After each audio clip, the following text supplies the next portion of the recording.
season. This is a show where we look at YouTube and we have a discussion of the subject matter. Greetings, people. Greetings, people. Peace and love. And live in love and let love live.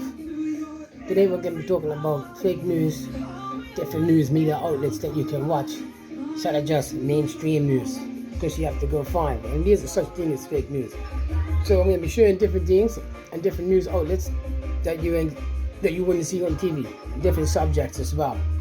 First of all, I'd like to talk about Antonio Barbuda. Yeah. It's alleged that he got an exempt letter, which is unsure. But me personally, and then people, I'm seeing posts going around calling him a liar and calling him like he's afraid and stuff like that. But my thing is this here. I knew him as a person at the rally that stood up for truth, justice, and equality for all, vaccinated or unvaccinated. And he was there sweating bullets in the hot sun for all Bermudians, whether they're vaccinated or unvaccinated. And I was there with him as well, And I'll show you. Check this pic.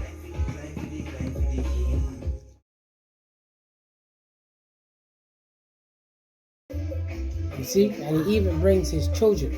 You know what I mean? And that's gonna be a big thing for them when they grow up. So somebody that's got that much love in the heart to get out in the hot sun, take time out of the day for everybody, you deserve to give them a little respect. Because fake news is real. Alright? Peace and love, and live in love and let love live. Another thing I would like to say is, people say, what they're saying, that he lied because he wanted to go jail or something. He said he would go jail, and I'm pretty sure he will go jail when it comes down to it. You know what I mean?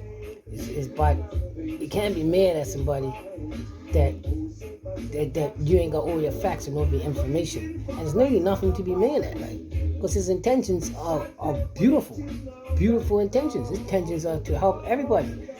Let's say, for example, we're right and everybody's wrong, then what?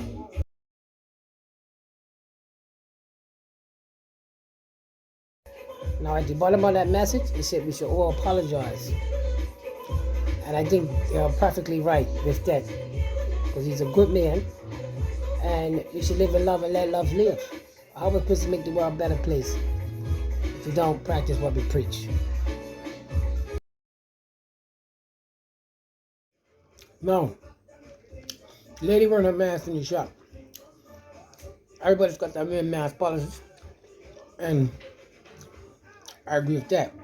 But that being said, I've been wearing a mask for a very long time, and I've had people come in my shop, and if they're listening, if they're watching this, they can call me out on this. She dropped in my shop, I caught her into my hands, thanked her because she had a mask on. And I'm going to show you some news clippings that you wouldn't see on mainstream media, so you can have a better understanding of what's going on in the world. Because she probably wanted to breathe, or she probably wanted to see if they're following mask guidelines, for so many different reasons.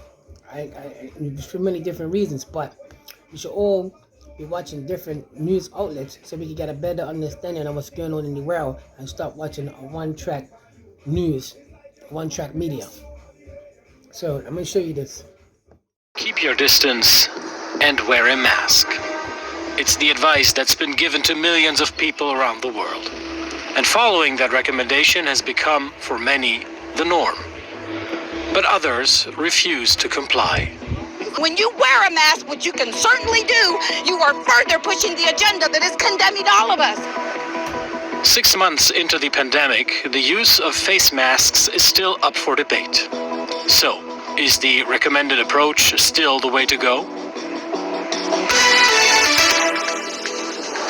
Welcome to your COVID-19 special here on DW. I'm Chris Colbert in Berlin. I'm tired of breathing through them. You might be as well. But experts say not wearing face masks during the pandemic isn't an option. And then there's the US. Nowhere is the discussion around wearing face masks probably as polarizing as in the United States. Far from being merely tired of them, many people simply have never wanted to wear them. Are you going to allow the government to tell you you have to wear a mask?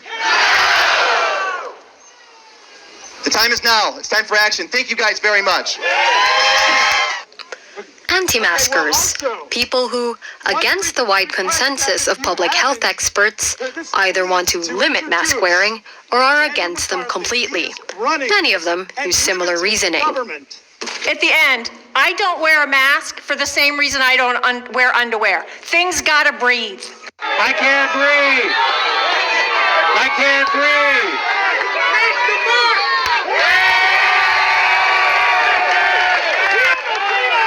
Insanity.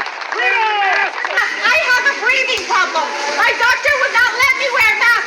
So anyone harassing me to wear a mask, you guys are violating federal law. You get that? Get that on camera, ma'am. As you can see, that was exactly like the one at Linda's, a similar version, but it was in America. So it's mass protests going on as well, not just in Bermuda, you know, and it's up for debate. But let me go back to the one in Bermuda so I can recap. So that was the response here at Linda's. They would not serve me, and so they're. Now you saw that? Similar thing. That's just a brief clip. You've seen the whole clip, but that's just a brief. But remember the beginning of the pandemic when Dr. Fauci said masks don't work that good? I don't know if you remember. Let me show you. A lot of confusion among people and misinformation surrounding face masks. Can you discuss that? The masks are important for someone who's infected to prevent them from infecting someone else. Now, when you see people and look at the films in China and South Korea, whatever, everybody's wearing a mask. Right now in the United States, people should not be walking around with masks. You're sure of it? Because people are listening really closely to this. Right now, people should not be walking. There's no reason to be walking around with a mask. When you're in the middle of an outbreak, wearing a mask might make people feel a little bit better, and it might even block a droplet, but it's not providing the perfect protection that people think that it is. And often, there are unintended consequences. People keep fiddling with the mask, and they keep touching their face. And can you get some schmutz sort of staying inside there? Of course. But when you think masks, you should think of healthcare providers needing them and people who are ill. The people who, when you look at the films of foreign countries and you see 85% of the people wearing masks, that's fine. That's fine. I'm not against it. If you want to do it, that's fine. But it can lead to a shortage of masks. Exactly. That's the point. It could lead to a shortage of masks for the people who really... No, I'm actually going to see another news outlet called News Global. Where Senator Paul with Dr. Fauci. I think you find this one interesting. Check this out. The patients previously infected or previously vaccinated, what specific studies do you cite to argue that the public should be wearing masks well into 2022? I'm not sure I understand the connection of what you're saying about masks and reinfection. We're talking about people who have never been infected before. You're telling everybody to wear a mask, whether they've had an infection or a vaccine. What I'm saying is they have immunity, and everybody agrees they have immunity. What studies do you have that people that have had the vaccine or have had the infection are spreading the infection? If we're not spreading the infection, isn't it just theater? No, it's not. not. The vaccine and you're wearing 2 masks. Isn't that theater? I just have to laugh a minute. Your boy said, if you have a vaccine, right? Listen to what he said. You have a vaccine and you're wearing 2 masks. Isn't that theater? Like, no, but you have a vaccine and you want to wear 2 masks. That, to me, that's mind-boggling. That's you're going off the top. It's just the fur. You know what I mean? You can't. That's wrong. If you can't see that's wrong, I don't know what to tell you. And you got to tell you, like before I said, you got people running in this mask. You have people driving in this mask by themselves, you know, outside the bus stop. So a few people the other day by themselves, nobody around, just by themselves, suffocating themselves when they could be breathing. But it's because of the right information you ain't getting. So with that being said, let me take you back to this. Take you back. No, that's not. Here we go again with the theater. Let's get down to the facts. Okay, the studies that you quote from Crotty and Sete look at in vitro examination of memory immunity, which in their paper they specifically say this does not necessarily pertain to the actual protection. It's in vitro. And what studies can you point to that show significant reinfection? There are no studies that show Just significant let me finish the response to your question, if you please. The other thing is that when you talk about reinfection and you don't keep in the concept of variants, that's an entirely different ballgame. That's a good reason for a mask. In the South African study conducted by J&J, they found that people who were infected with wild type and were exposed to the variant in South Africa, the 351, it was as if they had never been infected before. They had no protection.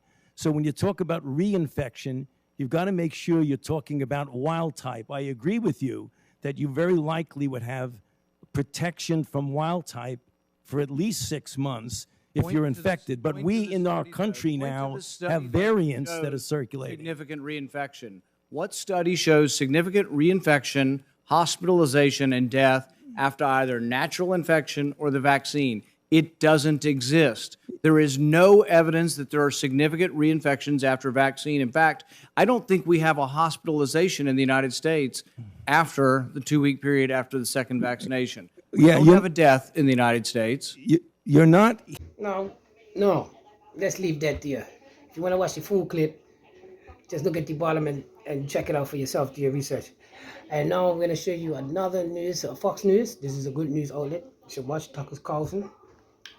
He talks about mask wearing for children. So just check this one out as well. It's all about masks, but different news outlets. But check Tucker Carlson. The only people who wear masks voluntarily outside are zealots and neurotics. If you dare to go on foot from Union Station to the Capitol, for example, in Washington without wearing a mask, angry Biden voters will snort at you in judgment. How could you? They're saying from behind the gauze. How could you? That's the question we should be asking of them in return. The rest of us should be snorting at them first. They're the aggressors. It's our job to brush them back and restore the society we were born in. So the next time you see someone in a mask on the sidewalk or on the bike path, do not hesitate. Ask politely but firmly, would you please take off your mask? As for forcing children to wear masks outside, that should be illegal. Your response when you see children wearing masks as they play should be no different from your response to seeing someone beat a kid in Walmart. Call the police immediately. Contact Child Protective Services. Keep calling until someone arrives. What you're looking at is abuse. It's child abuse, and you are morally obligated to attempt to prevent it. Morally obligated to prevent children from wearing masks? Call police and social services? Okay, there's a lot to talk about here. Hello, everybody. I'm David Schuster. Thanks for watching. Full disclosure, I worked with Tucker Carlson at MSNBC, served as a substitute host on his show, and made countless guest appearances with him. I like Tucker a lot personally. Professionally, we've certainly had our disagreements, and this will be another one. Let me be clear. I empathize with the frustrations over masks. I despise wearing them, and it breaks my heart to see my children and any other children forced to wear masks. However, in our families and in the public square, we can have a thoughtful debate without snorting at people, and it goes both ways. If somebody's in a park or public space outdoors and is 6 feet apart, they shouldn't be targeted or accosted, whether they have a mask on or not. Relatedly, nobody who sees a child wearing a mask should be calling police or child protective services. Mask wearing is not child abuse. When Tucker says masks are child abuse, he's diminishing the significance and damage of real abuse. Our police and social services have their hands full asking them to get involved in family decisions about mask wearing. That's ridiculous. It's also tone deaf. Our country is struggling with racism and police brutality. It seems like every week we see another person executed by a trigger-happy cop. Stopping that is a priority. Now, I am well aware that the priorities of some conservatives like Tucker Carlson are very different. And clearly, Fox News has made a fortune by pushing the envelope and creating controversy to attract viewers. It's often entertaining, In this case, however, it's dangerous. We can and should have passionate debates, but we should do it in the halls of Congress or at city council meetings. Every month I come here and I hear the same thing: social emotional health. If you truly mean that, you would end the mask requirement tonight. This is not March 2020 anymore, and it's time. Take these masks off of my child. It's a good debate, even on Fox News. You know, we know the science, Kaylee, is that the masks slow the spread. And really, you know, some people say they restrict my personal rights, but really they represent freedom, because if you wear a mask, people are going to be able to keep their businesses open. They don't have to have more lockdowns. People will be able to go back to school. To the extent Fox News viewers dismiss Steve Doocy in this instance and act on Tucker Carlson's instructions to accost people, we are in deep trouble. Arguing and debating an issue is fine. Telling people to act on their emotions, lash out, and call the police? That's a recipe for disaster. Tucker Carlson knows this.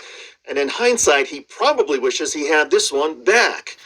Then again, maybe not. No. See, that was Tucker Carlson. But let me show you Tucker Carlson's interview, because he says it a little different. How he said it was way off. This is why you get fake news. They don't say it exactly how it's supposed to be said, how the person said it. But anyway, just check this out. This is his interview. Check this out, this interview.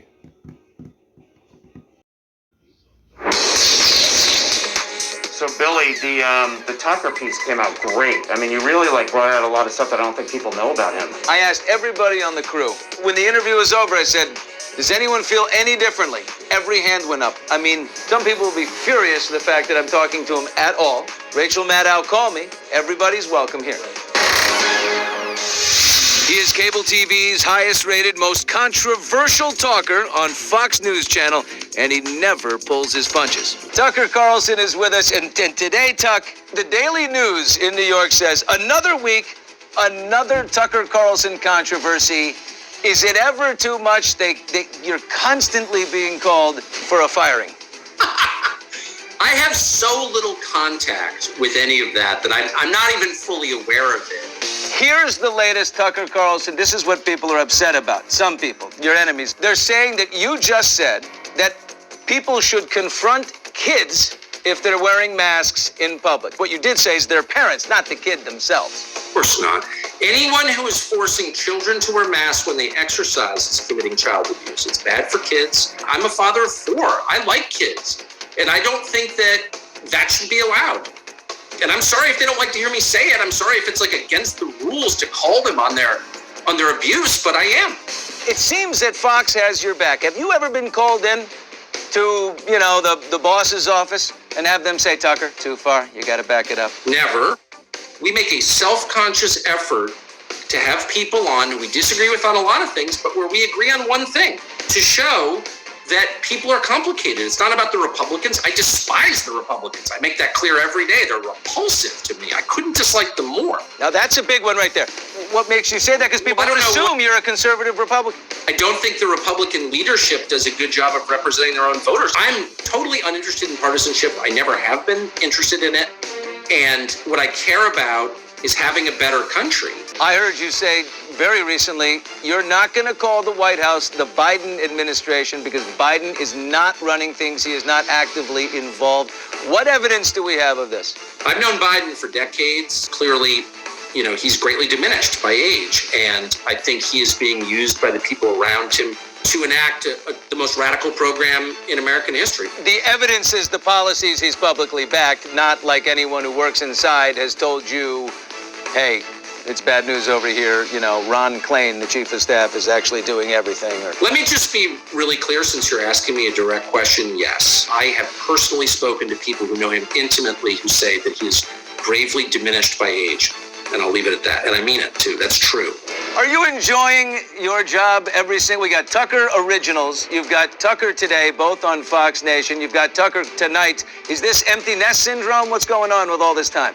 Well, no, yes. All of our 4 kids are gone, amazingly. Honestly, my thought was we've got one of the last perches in mass media where we're not canceled. I have one of the last jobs where I am allowed to say what I think. Yeah. And my strong feeling was I have an obligation to make use of it. Thank you for watching. If you want more extra, hit the subscribe button and the bell so you'll never miss a video. So there you have it. That was Tucker Carlson's interview. Now I'm going to say you on Newsmax. Jim Jordan, Newsmax. This is a good news to watch as well. So you have to broaden your horizons. So let me show you this. Well, folks, the Democrat medical tyranny continues as health officials in Los Angeles County are now strongly recommending that people start wearing masks indoors again, regardless of vaccination status. What sense does that make? None, right? All of this after Governor Newsom reopened California and lifted the statewide mask mandate. And they wonder why Americans are skeptical of these health and safety orders. Even the Biden administration now considering reinstating China virus mask mandates amid what I call manufactured fears of this new Delta variant of the China virus. This never-ending medical tyranny is becoming a permanent fixture of society. They need this control. And somehow, we still don't have all the facts about the China virus and where it came from. I see right through it, and so does our friend Congressman Jim Jordan of Ohio. He knows the American taxpayers have funded gain-of-function research in Wuhan, China. Third, he knows that the research grant didn't go through the required oversight board. Fourth, he knows the virus, quote, looks engineered and, quote, not consistent with evolutionary theory. And finally, fifth, Dr. Fauci knows he may have ties to this work in China. His fingerprints, in fact, may be on this. Well, that would explain why Dr. Flip-Flop Fauci declined to appear before that congressional committee. Well, I want to welcome in Republican Congressman of Ohio. Jim Jordan is with us. Congressman, great to see you. Good to be with you, Graham. You know, it's amazing to me. He works for us, Congressman, and he decides not to appear before your committee. This is the one guy we really need to be questioning. No kidding. For a year and a half, you couldn't go a day without seeing Dr. Fauci on the news, on the front page of the paper, Time Mating Person of the World for, Person of the Millennium or whatever it was. He was everywhere. But now, when suddenly we understand that he was on notice as early as January 31st at 10:32 p.m. when he got an email from one of the virologists who gets our tax dollars, Dr. Anderson, he got an email from him saying, look, this virus looks engineered. It is not consistent with evolutionary theory. On January 31st, 2020, Dr. Fauci was on notice about this thing coming from the lab and being engineered. And what did he do? He tried to cover his tracks and hide that information from the American people for over a year. Now, again, maybe I'm wrong about that, but I don't think so. And I had 4 emails today that showed that. But if I'm wrong, why wouldn't Dr. Fauci come in and answer our questions? Because he's afraid of something. So this should tick off every American, because this is the guy who was responsible for all the lockdowns, all the businesses that had to be closed, some of them never to reopen. It was all Dr. Fauci who was the catalyst for all this. He was the spokesperson for all this mindset, and yet he doesn't have the decency to come in today and talk to us after what looks like a cover-up to me. Well, what's not surprising is as new information starts to come out here, you got former Secretary of State Mike Pompeo saying inside the State Department they were doing everything they could. Enormous resistance, he called it, to look into the idea of this gain-of-function research going on. Then Dr. Giroir, I believe this was in front of your committee, said all of the scientists working for the United States government, they were trying to run the other direction. Let's run that clip of Dr. Giroir.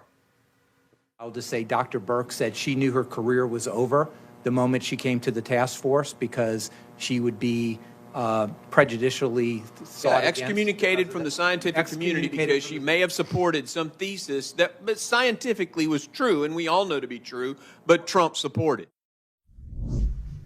That it came from the lab, Congressman. I mean, these bureaucrats, scientists, whatever you want to call them, are running the other direction. Yeah, and they lecture us about the science when it was all for them political, and for the mainstream media all political. I mean, this is frightening that people are that afraid to speak the truth. Dr. Fauci, though, I'm convinced that email at 10:32. Remember, he gets an email the next day from his top assistant who says gain-of-function research is in fact happening in the Wuhan lab in China. Experiments are being done there.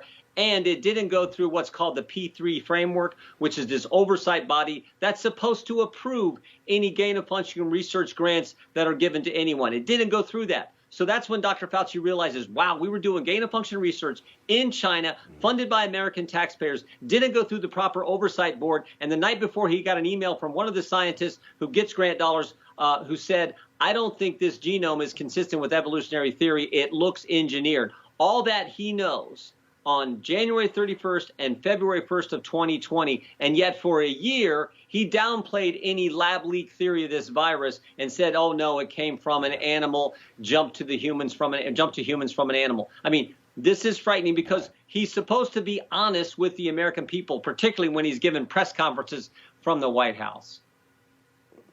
Congressman, this is a guy who's supposed to be out there protecting us from this virus. Meanwhile, he's claiming one thing when he knows another. And thank God for the work some of you are doing up there, including yourself, Jim Jordan. We appreciate you always coming on the program. You. Thank you, sir. This is the things. You wouldn't see that. I don't see that nowhere else. If I don't go on here and do my research and look, I wouldn't find it. So I found Newsmax. I'm letting people know, check out Newsmax. It gives you some facts that it will blow your mind sometimes. You know what I mean? And check out Tucker Carlson. And let me show you this lady from Fox News. She hits it right on the head. She talks about children wearing masks. Me, I have a problem with that. I don't know about everybody else. I have a problem with children wearing masks. The immune system is very strong. They're not gonna get nothing. You're actually suffocating the children, if you ask me. But that's just me. My child, I'm not suffocating them. But you know what I mean? But let's just check this out. Let's see what she says.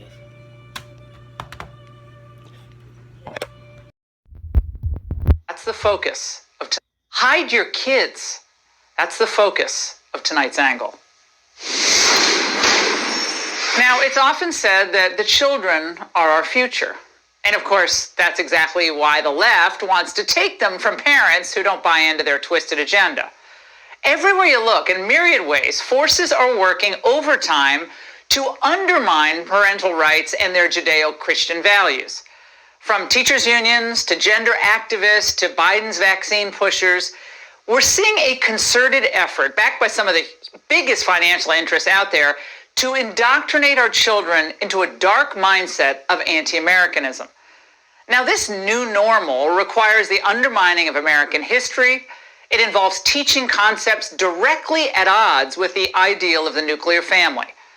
Now, on the COVID issue, government and so-called public health experts are trying to force your kids to get injected with an experimental COVID vaccine, whether you want them to or not. I see. If you watch the rest of that, the angle on Fox News, if you watch the rest of it, you'll see it talking about how kids' immune systems, they found out, are even stronger than what they thought. Like, they don't even need an injection. Their immune system is that strong. Watch the whole rest of the interview.